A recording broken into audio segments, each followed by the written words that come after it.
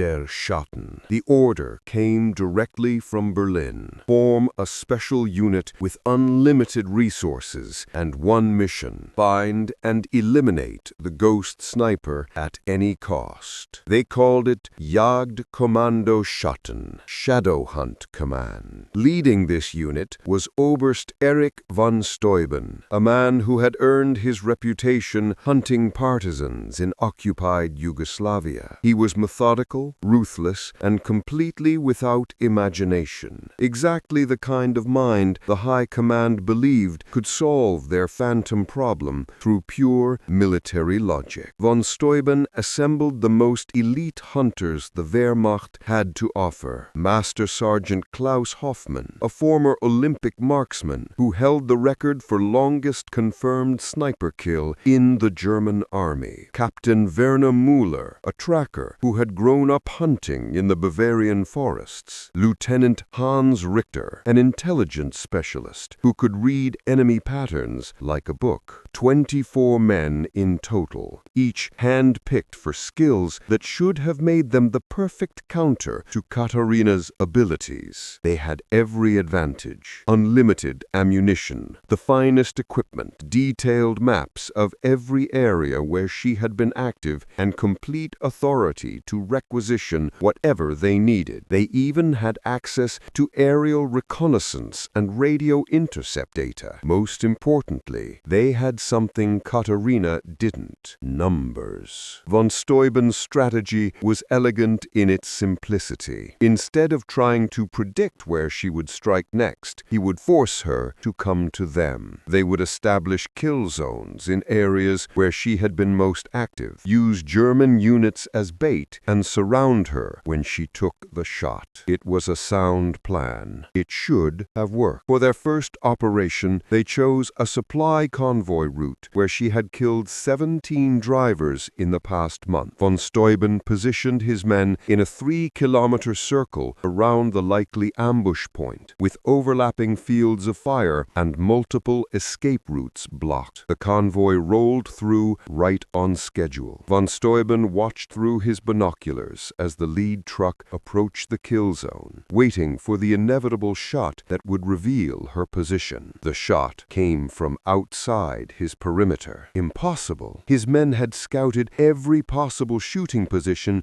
within 1,500 meters. There was nowhere she could have hidden that they hadn't checked. But when they found the impact crater, the ballistics analysis revealed the truth. The shot had come from over 2,000 meters away, from a position so distant that they hadn't even occurred to them to post guards there. Sergeant Hoffmann, the Olympic marksman, shook his head in disbelief. "Sir, that's not a sniper shot.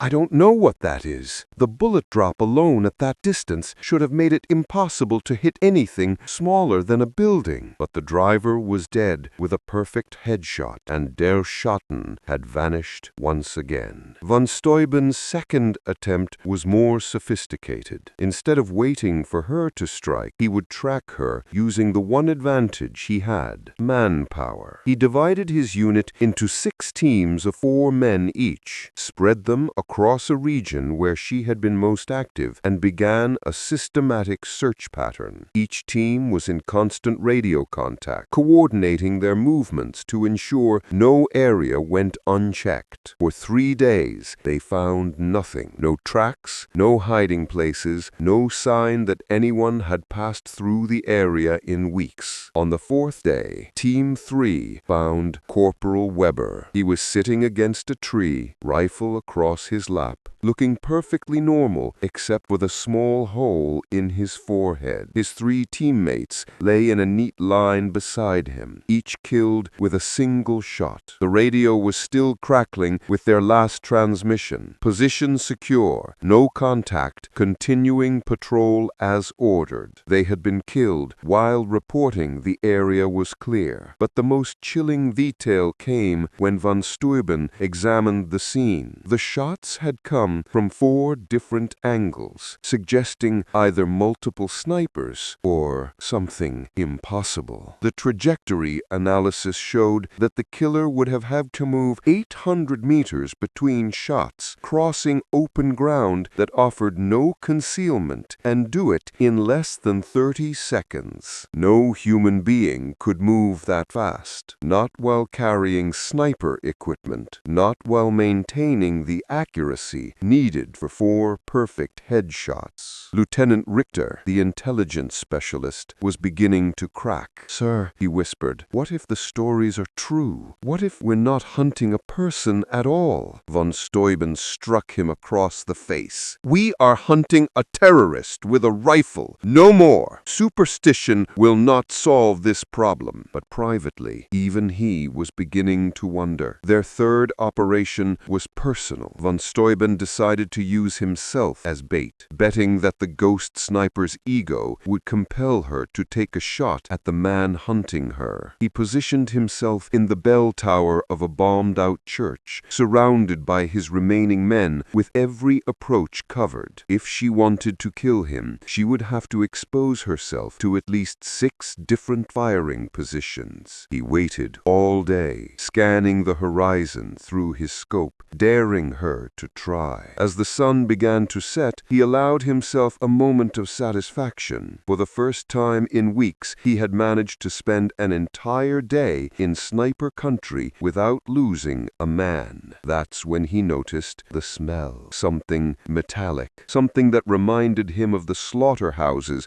back home in Germany. He looked down from his perch in the bell tower, and his blood turned to ice. His men were all dead, every single one of them, killed silently, efficiently, while he had been watching for threats that never came. But that was impossible. He had been watching the only entrance to the church. No one could have gotten past him, unless he looked up through the hole in the church roof where an artillery shell had punched through months earlier, a hole that provided a perfect view of his position from above. She had been above him the entire time, watching him watch for her, waiting until he was completely alone before revealing herself. The voice, when it came, was barely a whisper, but it seemed to echo through the ruined church like the voice of judgment itself. "You hunt ghosts, Oberst, but ghosts do not die." He spun around, rifle raised, but there was nothing there, just shadows and silence and the growing darkness of evening. "Where are you?" he screamed into the emptiness. "Show yourself!" The laughter that answered him came from everywhere and nowhere, a sound like winter wind through dead branches. "You want to see me? Look closer."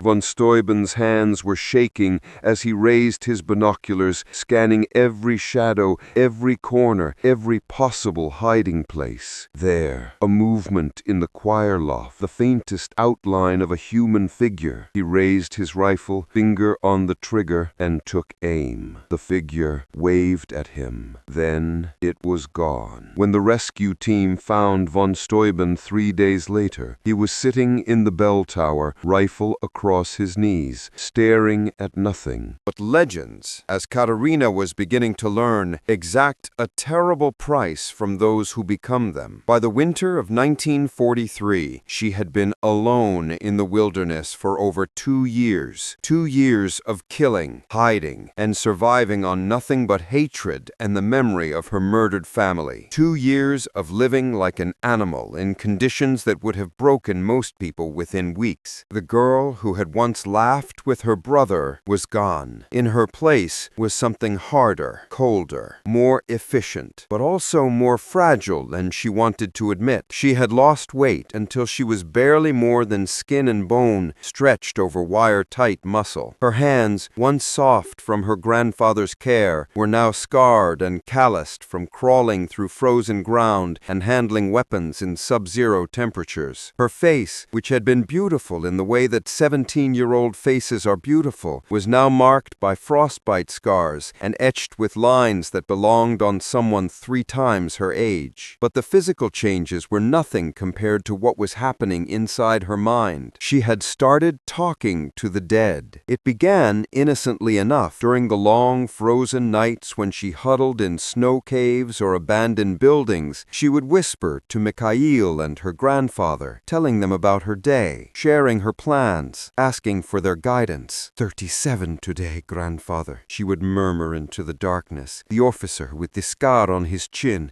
just like you said to watch for. He won't be giving any more orders. At first, it was comforting, a way to feel connected to the people she had lost, a reminder of why she was doing this. But gradually, the conversations became more real. She began to hear their voices answering her. Mikhail would warn her about German patrols. Her grandfather would advise her on wind conditions and bullet trajectories. Sometimes her parents would join in, offering the comfort she desperately needed. She knew, somewhere in the rational part of her mind, that she was hallucinating. The isolation, the constant stress, the months of living on the edge of death, it was taking its toll. But she didn't care. The voices were all she had left. The breaking point came in March, during what should have been a routine elimination. She had been tracking a German supply convoy for 3 days, waiting for the perfect moment to strike. The convoy was heavily guarded, 6 trucks escorted by 2 armored cars and over 40 soldiers. But the route took them through a mountain pass where she could position herself on high ground with multiple escape routes. Everything went according to plan. She killed the lead driver with her first shot, causing the convoy to stop in the kill zone exactly as she had predicted. The soldier scrambled for cover, shouting orders in German, searching frantically for her position. She was lining up her second shot when she saw him, a boy, no more than 16, wearing an oversized German uniform and clutching a rifle with hands that shook from fear rather than cold. He was hiding behind one of the trucks, tears streaming down his face, calling for his mother in a voice that cracked with terror. For a moment, she saw Mikhail instead of the enemy, saw her gentle, book-loving brother forced into a uniform, thrust into a war he didn't understand, dying far from home and family. The shot went wide. It was the first time in over a year that she had missed a target, and the failure sent shockwaves through her carefully constructed world. She was supposed to be perfect, infallible, a force of nature that never hesitated, never doubted, never failed. But she had hesitated, and in that hesitation, she had remembered what it felt like to be human. The convoy eventually moved on, the boy survived, and Katerina spent the rest of the night curled up in her hiding place, sobbing for the first time since her village had burned. "What's happening to me?" she whispered to her grandfather's ghost. "You're remembering," came the answer in her mind. "You're remembering who you used to be. I can't afford to remember. If I remember, I'll stop. And if I stop, they win. And if you don't stop," her grandfather's voice was infinitely sad, "you lose yourself completely. Is revenge worth becoming the thing you hate?" She had no answer for that. The internal war began that night. The part of her that wanted to keep killing, to honor her family through blood and vengeance, battled against the part that still remembered laughter and kindness and the simple joy of cooking meals with her brother. It affected her work. She began second-guessing herself, hesitating at critical moments, taking risks she would never have taken before. Twice she narrowly escaped German patrols because she had been distracted by memories. Once she almost died from exposure because she had spent an entire night sitting in the snow, paralyzed by the realization of what she had become. The voices of the dead, which had once comforted her, now tormented her with questions she could not answer. "How many more, little wolf?" her grandfather would ask. "How many more before you can rest?" "I don't know," she would reply. "All of them? All of them is everyone, child. Are you planning to kill the world?" The worst part was the growing numbness. Each kill required less emotion, less justification. The German soldiers were no longer individuals to her. They were just targets, problems to be solved with a bullet. She could study their habits, learn their routines, even appreciate their personalities while planning their deaths, all without feeling anything at all. She was becoming the ghost they called her, empty, cold, existing without truly living. The crisis came when she encountered a German field hospital. It was supposed to be a simple operation. Intelligence reports indicated that a high-value target, a general recovering from wounds, was being treated there. One shot, one kill, another blow to German morale. But when she positioned herself on the ridge overlooking the hospital, she saw something that shattered her carefully maintained emotional detachment. German medics were treating Russian prisoners alongside their own wounded. She watched through her scope as a German doctor worked frantically to save the life of a Red Army soldier,